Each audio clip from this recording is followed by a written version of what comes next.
പഞ്ചസങ്കല്പ പൂജയിലൂടെ കന്യകയായി വാഴുന്ന കാർത്യായനി ദേവിക്ക് ഉപദേവതാ സാന്നിധ്യം പ്രധാനമാണ്. ശിവൻ, ഭദ്രകാളി, ശാസ്താവ്, നാഗങ്ങൾ എന്നിവർ ഉപദൈവങ്ങളായി ഇവിടെ വസിക്കുന്നു. ഉപദേവതാ പ്രാധാന്യത്തോടെയുള്ള പ്രദക്ഷിണമാണ് ക്ഷേത്രസങ്കേതത്തിൽ വിധിക്കപ്പെട്ടിരിക്കുന്നത്. ഈ ക്ഷേത്രം സ്ഥിതി ചെയ്യുന്ന സ്ഥലത്ത് പ്രാചീനമായ ഒരു ശിവക്ഷേത്രമുണ്ടായിരുന്നുവെന്ന് വിശ്വസിക്കപ്പെടുന്നു. ആ ആദിമക്ഷേത്രത്തിന്റെ പ്രതിസങ്കല്പമായി കാണുന്ന ശിവത്രിക്കോവിലിലെ ശിവമൂർത്തിയെ തൊഴുതു വേണം ഇവിടെ പ്രദക്ഷിണം ആരംഭിക്കേണ്ടത്.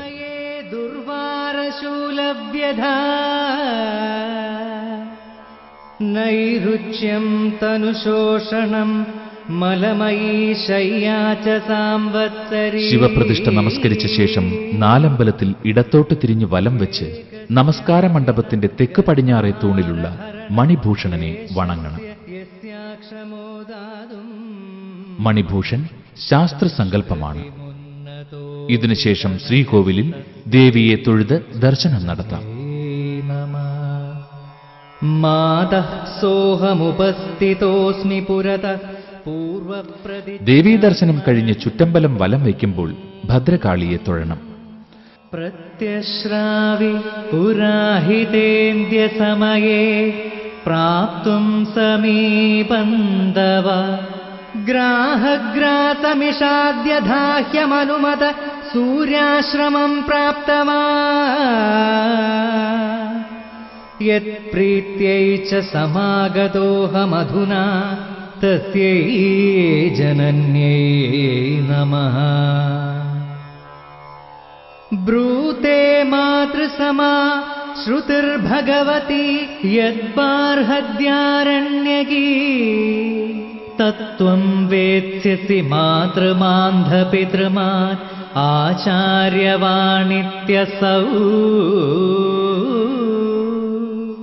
തത്രാദൗ കില മാതൃശിക്ഷണവിധിം സർവോത്തമം. നാഗദൈവങ്ങളുടെ തറ മതിൽപ്പുറത്താണ്. അവിടെയെത്തി നാഗങ്ങളെ നമസ്കരിച്ചു കഴിഞ്ഞാൽ കുമാരനെല്ലൂരിലെ ക്ഷേത്രദർശനത്തോടൊപ്പമുള്ള ഒരു പ്രദക്ഷിണവട്ടം പൂർത്തിയായി.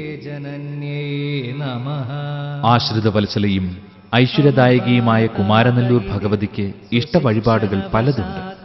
എങ്കിലും നമസ്കാര മണ്ഡപത്തിലെ ഭദ്രദീപം തെളിയിക്കൽ ഇതിൽ ഏറ്റവും പ്രധാനപ്പെട്ട വഴിപാടാണ്.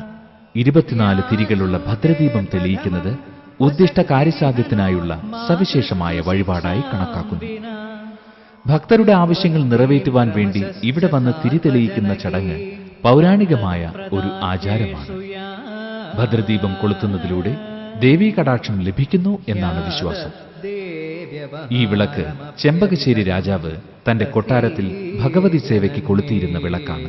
കുമാരനെല്ലൂർ ഭഗവതിയുടെ അനുഗ്രഹത്താൽ ദരിദ്രപദത്തിൽ നിന്നും മുക്തി നേടി രാജാധികാരം നേടിയ ഭക്തനാണ് അമ്പലപ്പുഴ രാജാവ്. ദേവനാരായണര് എന്ന അമ്പലപ്പുഴ രാജാവിന്റെ പേര് വിളക്കിന്റെ മകുടത്തിൽ ആലേഖനം ചെയ്തിട്ടുണ്ട്.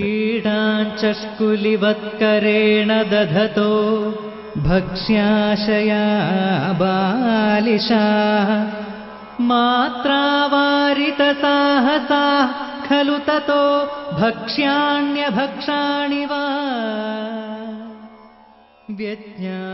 മഞ്ഞൾ നീരാട്ട് ദേവിക്ക് പ്രിയപ്പെട്ട മറ്റൊരു വഴിപാടാണ്.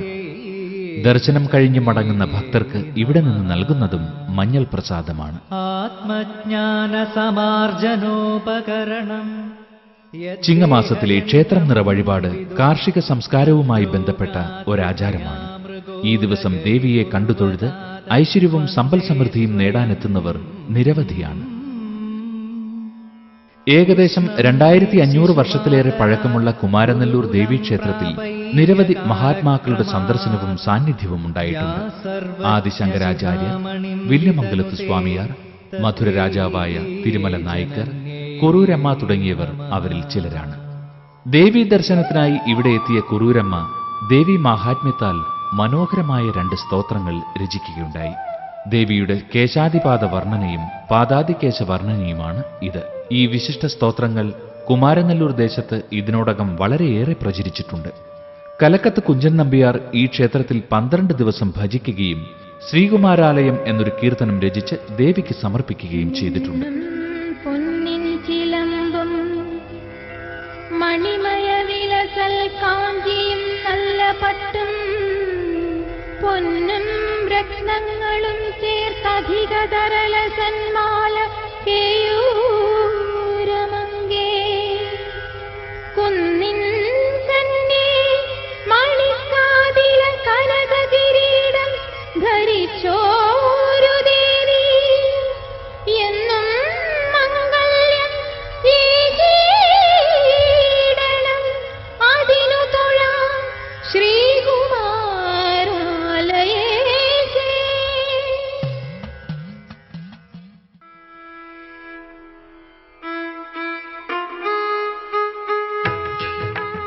ശ്രീചിത്തിര തിരുനാൾ മഹാരാജാവിന്റെ കാലത്ത് നടന്ന ക്ഷേത്രപ്രവേശന വിളംബരത്തോടനുബന്ധിച്ച് മഹാത്മാഗാന്ധി ഈ ക്ഷേത്രത്തിലെത്തി ദർശനം നടത്തുകയുണ്ടായി. മഹാരാജാവിന്റെ ക്ഷേത്രപ്രവേശന വിളംബരത്തോടെ പൊതുജനങ്ങൾക്കെല്ലാമായി ആദ്യം തുറന്നുകൊടുത്ത ക്ഷേത്രമാണ് ഇത്. ഒട്ടേറെ മഹാത്മാക്കളുടെ സന്ദർശനം കൊണ്ട് ഭാരതമെമ്പാടും അറിയപ്പെട്ട ഈ ക്ഷേത്ര സങ്കേതം കേരള സംസ്കാരത്തിനും സാമൂഹ്യ മേഖലയ്ക്കും നൽകി വരുന്ന അതുല്യമായ സംഭാവനകൾ എന്നും വിലമതിക്കപ്പെടുക തന്നെ ചെയ്യും. കുമാരനെല്ലൂർ കാർത്യായനി ക്ഷേത്രത്തിലെ ദീപാരാധനയ്ക്ക് മറ്റെങ്ങുമില്ലാത്ത സവിശേഷതയുണ്ട്. അത്താഴപൂജ കഴിഞ്ഞതിന് ശേഷമാണ് ഇവിടെ ദീപാരാധന നടക്കുന്നത്. പൂജയുടെ പ്രസാദം വാങ്ങുവാൻ ത്രിമൂർത്തികൾ ക്ഷേത്രസങ്കേതത്തിൽ സന്നിഹിതരാകുമെന്നാണ് വിശ്വാസം. വൃശ്ചിക മാസത്തിലെ തൃക്കാർത്തികയാണ് കുമാരനെല്ലൂർ ക്ഷേത്രത്തിലെ പ്രധാന ഉത്സവം. തൃക്കാർത്തിക പരാശക്തിയുടെ തിരുനാളാണ്. 10 ദിവസം നീണ്ടു നിൽക്കുന്ന ഉത്സവ ചടങ്ങുകളിൽ പങ്കുകൊള്ളുവാൻ നാടിന്റെ നാനാഭാഗത്തു നിന്നും ഭക്തജനങ്ങളെത്തും. ഭക്തിയും വിശ്വാസവും കലയും സംസ്കാരവും ഐതിഹ്യവും ചരിത്രവും ഈ ക്ഷേത്രസവിധത്തിന്റെ അംഗോപാംഗങ്ങളായി പരിണമിച്ചിരിക്കുന്നു.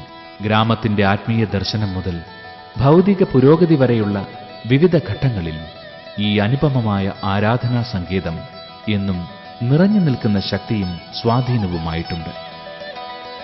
ഭാരതീയ സംസ്കാരത്തിന്റെ കനത്ത ഈടുവയ്പുകളിലൊന്നായ ഈ ക്ഷേത്ര സങ്കേതവും അതിനെ ചൂഴ്ന്നു നിൽക്കുന്ന ഈ മനോഹര ഗ്രാമവും പരദേവതയായ കുമാരനെല്ലൂരമ്മയുടെ കൃപാകടാക്ഷങ്ങൾ ഏറ്റുവാങ്ങി പൂർവാധികം ഐശ്വര്യ സമൃദ്ധിയോടെ പരിലസിക്കട്ടെ എന്ന് പ്രാർത്ഥിച്ചുകൊണ്ട് ക്ഷേത്രായനത്തിന്റെ ഈ എപ്പിസോഡ് ഇന്നിവിടെ പൂർണ്ണമാകുന്നു.